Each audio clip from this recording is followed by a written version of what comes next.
गरीब की शादी। शशि की सौतेली माँ ने उसकी शादी की तो बड़े घर में, लेकिन पति कोई काम न करता। आप ससुर जी के साथ काम पर क्यों नहीं जाते?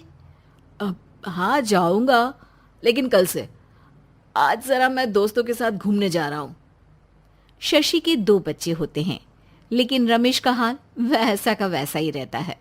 एक दिन, सुनिए ना, बच्चा रो रहा है, इसके दूध के लिए पैसे नहीं है।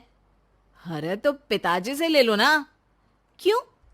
अगर आप में कमाने की क्षमता नहीं थी तो शादी क्यों की? तभी घर आई बड़ी ननद बोल पड़ती है। आहा हा हा, तुम्हारी माँ को साफ साफ कह दिया था कि लड़का ना कमाता है ना कभी कमाएगा। हम चार चार बहनें हैं इसका ख्याल रखने के लिए, और पिताजी का इतना सारा पैसा, तुम्हें किस चीज की कमी रखी है? लेकिन थोड़े ही सालों में तकदीर बदल जाती है। शशि का ससुराल गरीब हो जाता है। सब बिकने के बाद शशि अपने पति, बच्चे और सास के साथ किराए के मकान में आ जाती है। मैं कोई नौकरी करना चाहती हूँ दीदी।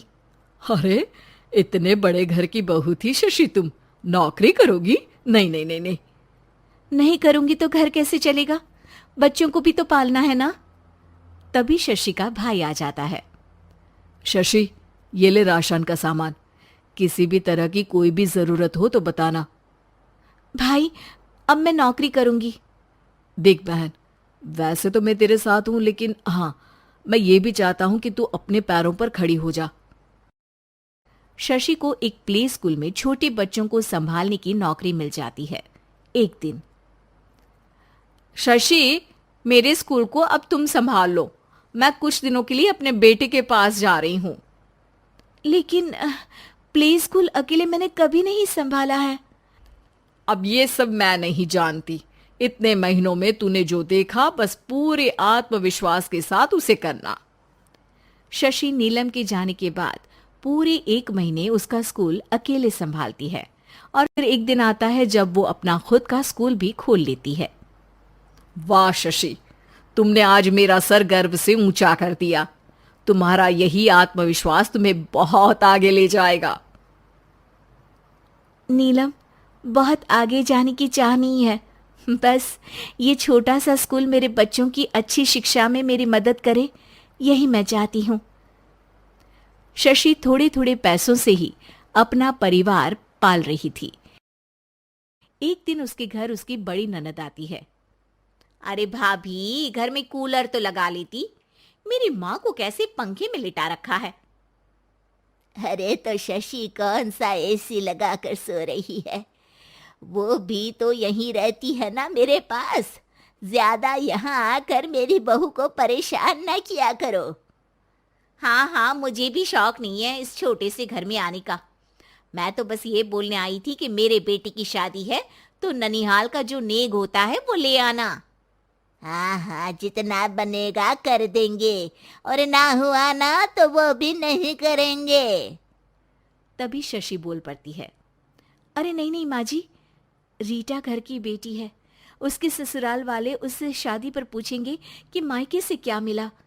रीटा, तुम मुझे सामान की लिस्ट भेज देना, मैं पूरी कोशिश करूंगी कि तुम्हारी हर डिमांड को पूरा करे। अच्छा, मैं खाना लगाती हूँ। शशि ये बोलकर किचन में चली जाती है। धीरे धीरे कर शशि किसी न किसी तरह अपनी सारी ननदों की डिमांड भी पूरी करती, बच्चों की ख्वाहिशें भी, और उनकी पढ़ाई के लिए पैसे जोड़ती। एक दिन जब शशि का बेटा 12वीं पास करके आता है।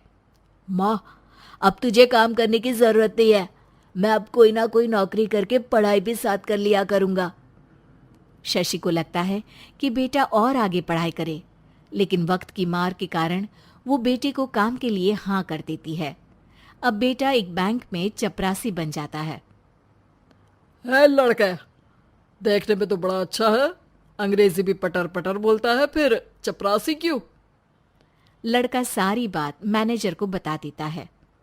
अच्छा, तो मैं तुझे एक मौका देता हूँ। तू यहाँ रहकर दूसरे डिपार्टमेंट का भी काम सीख। अगर तू किसी एक का भी काम अच्छे से सीख गया तो मैं तुझे यहाँ टेबल चेयर में बैठने वाली नौकरी दे दूंगा। लेकिन एक दिन शशि की ननद उसे फोन करती है।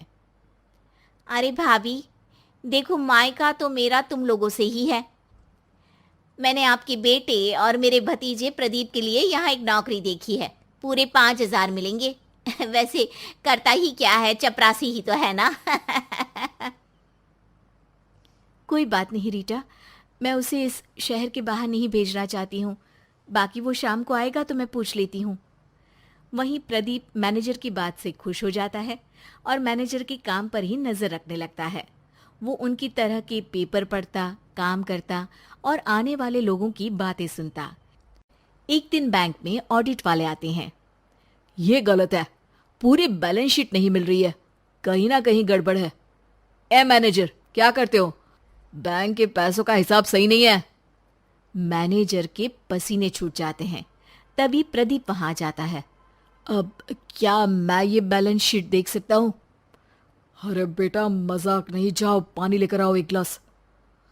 प्रदीप मैनेजर को पानी लाकर देता है और फिर ऑडिटर से कहता है, देखिए सर, मैं आपको बता सकता हूँ कि कैसे बैलेंस शीट को आप लोग गलत तरीके से जोड़ रहे हैं।